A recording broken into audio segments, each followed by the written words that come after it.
घृष्णेश्वर 12 ज्योतिर्लिंगापैकी शेवटचं ज्योतिर्लिंग। घृष्णेश्वराचं दर्शन झालं की 12 ज्योतिर्लिंगाच्या दर्शनाचं पुण्य मिळतं अशी आख्यायिका सांगितली जाते। आज श्रावणातला पहिला श्रावणी सोमवार आहे आणि त्यामुळे महाराष्ट्रच नव्हे तर गुजरात आणि इतर राज्यातून देखील भाविक घृष्णेश्वराचं दर्शन करण्यासाठी इथे गर्दी करत असतात। या घृष्णेश्वराची जलधारा ही पूर्व दिशेला असल्यामुळे पूर्ण प्रदक्षिणा होत नाही आणि त्यामुळे असं म्हटलं जातं की 12 ज्योतिर्लिंगाचं दर्शनाचं पुण्य घृष्णेश्वराचं दर्शन घेतलं की मिळतं अशा प्रकारचं बोललं जातं आणि त्याचमुळे श्रावणी सोमवार निमित्त घृष्णेश्वराचं दर्शन व्हावं यासाठी प्रत्येकाचीच धडपड आपल्याला पाहायला मिळते।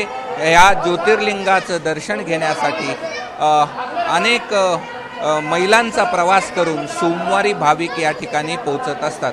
आजचं महत्त्व असं आहे की श्रावणी सोमवार आज तांदूळ लोक हातात मुठीमध्ये घेतात आणि देवाच्या पिंडीवरती ते वाहतात, त्यामुळे लोकांना एक महादेवाचा आशीर्वाद मिळतो आणि आपलं घृष्णेश्वराचं ज्योतिर्लिंग हे पूर्वाभिमुख असल्यामुळे आपण यमुना काशी वगैरे गंगा वगैरे फिरून आलं, जोपर्यंत आपण शेवटी इथे येत नाही दर्शन घेत नाही तोपर्यंत आपली यात्रा परिपूर्ण होत नाही, असं आपल्या घृष्णेश्वराचं महत्त्व आहे।